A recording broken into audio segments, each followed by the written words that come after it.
Now, over the past few days, I've been doing some tinkering with my draft, and honestly, I think I've found one that I feel really confident in heading into game week 1. And I think by the time we get to the deadline, there's probably not going to be too many changes to this side. Now, of course, before we head into today's video, you know the drill by now. We are trying to hit 16,000 subscribers here on the FPL Tom YouTube channel. So if you do enjoy any of the content that you see, please be sure to like, comment, and subscribe.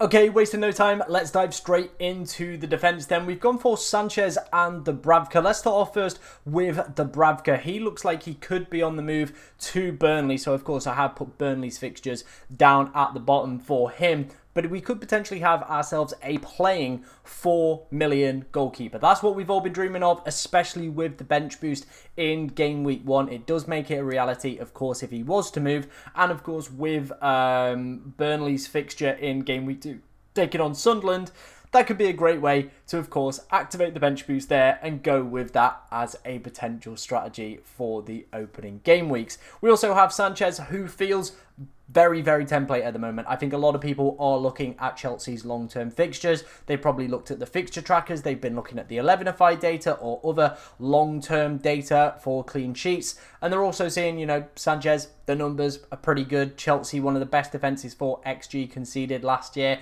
outside of Liverpool and Manchester City. So getting one of their defenders at 5 million feels like a little bit of a cheat code to me. And that is one of the reasons that I've gone for it. Looking at our defence then as a whole and a 5 here, I think what we've gotten here is a nice blend of players that could pick up some attacking returns, probably more Wan-Bissaka with 8 last season for him. And then we've got kind of the DEFCON merchants that are going to do well in that metric and play for some pretty decent defences as well.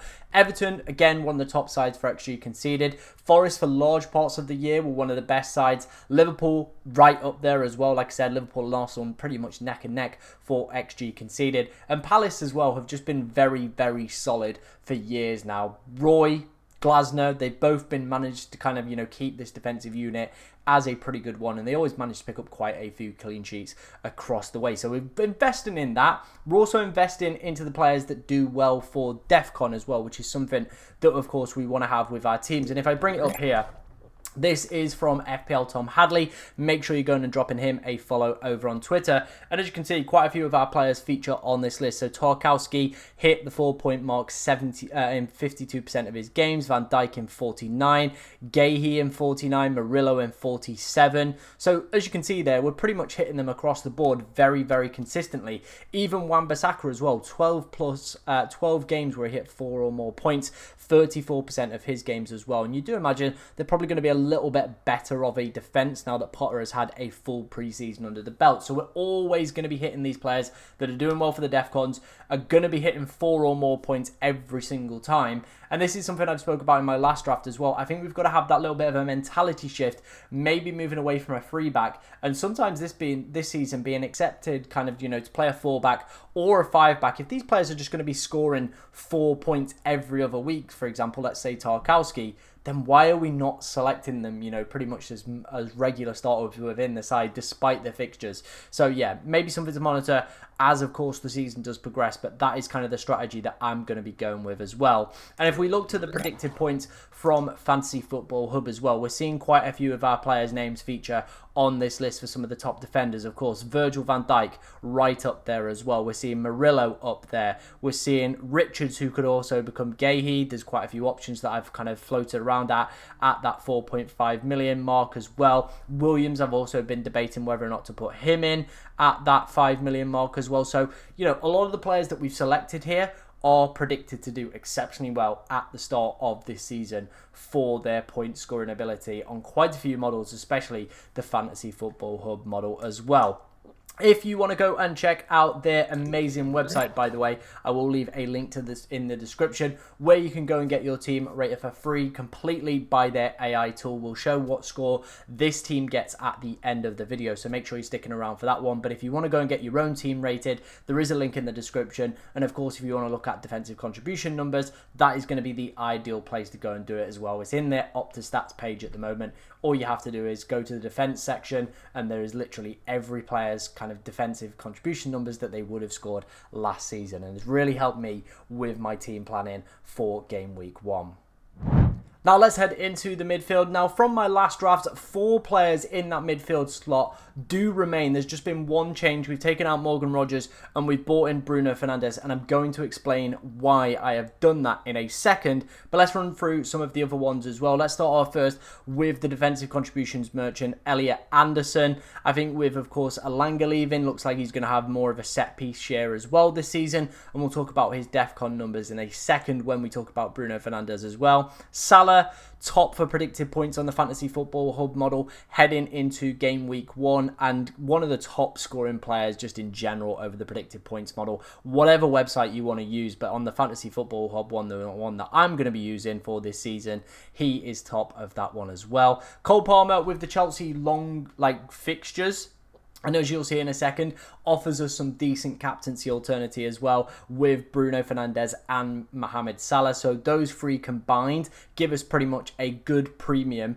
that can, of course, hit those big double-digit hauls that we're looking for with captaincy every single week across the opening few sets of game weeks as well. So that is why Salah, Palmer and Fernandes are there, and we'll show you with a visual example in a second as well. And Ilian Mendy, off the back of scoring in his pre-season game against Manchester United, if he's going to be on penalties at 6.5 million, he just feels like a very comfortable player to, of course, be selecting with your game week 1 drafts as well. There's plenty of other good pivot points around that 6.5, and if we really wanted to, we could maybe drop Guehi down to a 4 and get Rodgers back in here, a player that I am very, very bullish on at the start of this season. Played 37 games, picking up 19 goal involvements. Again, just feels like a very safe and sensible pick given the amount of security within his minutes. So I really, really like Morgan Rogers as well, and that could potentially become that in die spot by the time we do get to the game week 1 deadline. But look at the penalty takers we've got in here as well. Salah, Palmer and Fernandes, 4 penalty takers within our midfielders.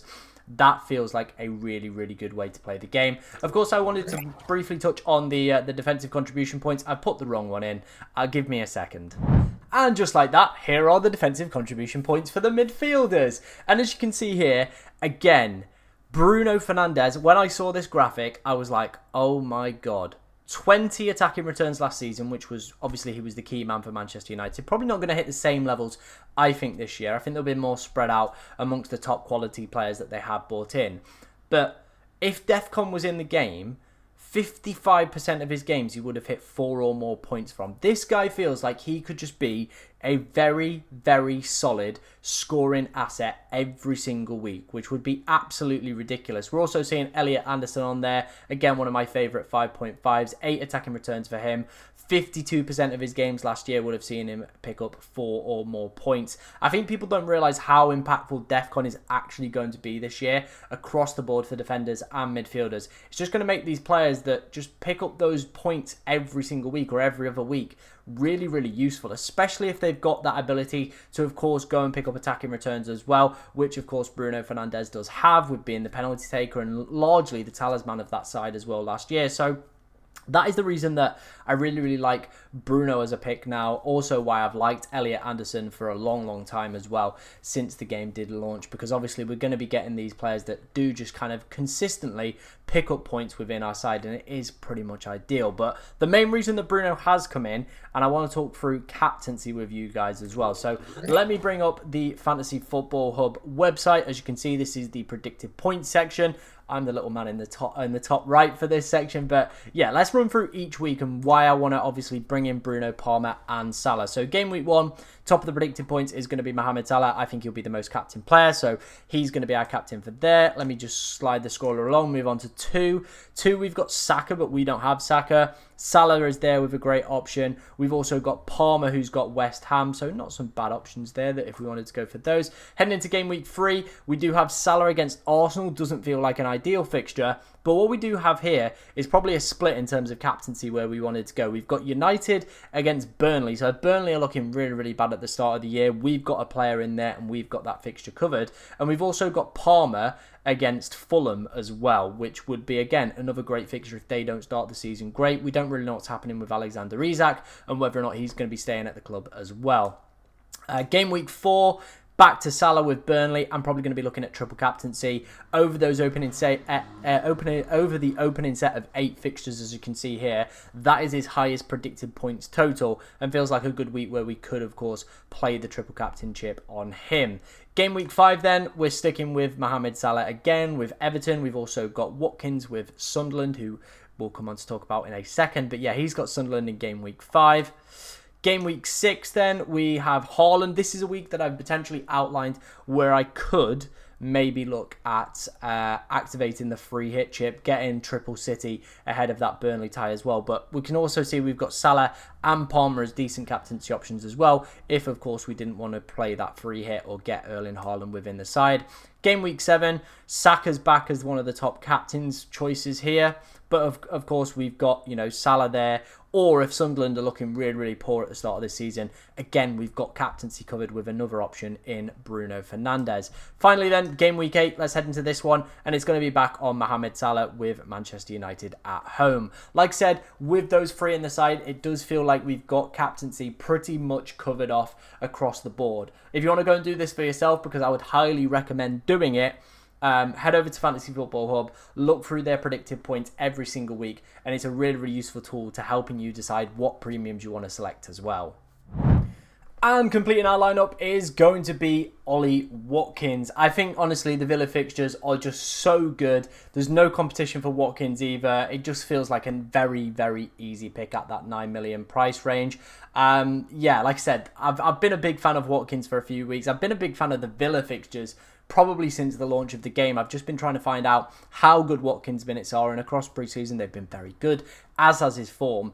But yeah, those fixtures I think just need to be taken fully advantage of. And Watkins at 9 million, of course, if it doesn't work out, we can drop him down to a 7.5. We've also got Gyökeres, who's coming in the game at 9 as well. And it just gives us that opportunity to see how he's actually going to fare as a new asset within the Premier League as well, and make up our mind whether or not we actually want to invest in him. We've also gone for Joel Perreault. Now, this one might change over the opening over the kind of closer we get to the start of the season, with, of course, the Leeds still rumoured to be within the transfer market. My other option would be probably Thiago from Brentford if Visser leaves. But again, that's all dependent on whether or not Visser leaves. If he stays, we're probably going to be in a little bit of a catch-22 on what striker we actually pick for our budget option. And you know, we're going to have to just wait and see how the market plays out before this one. But Joel Perreault, penalty taker, top goal scorer for Leeds, and of course in the Championship last year. And usually when you see a top scorer come into the Premier League, like Jamie Vardy,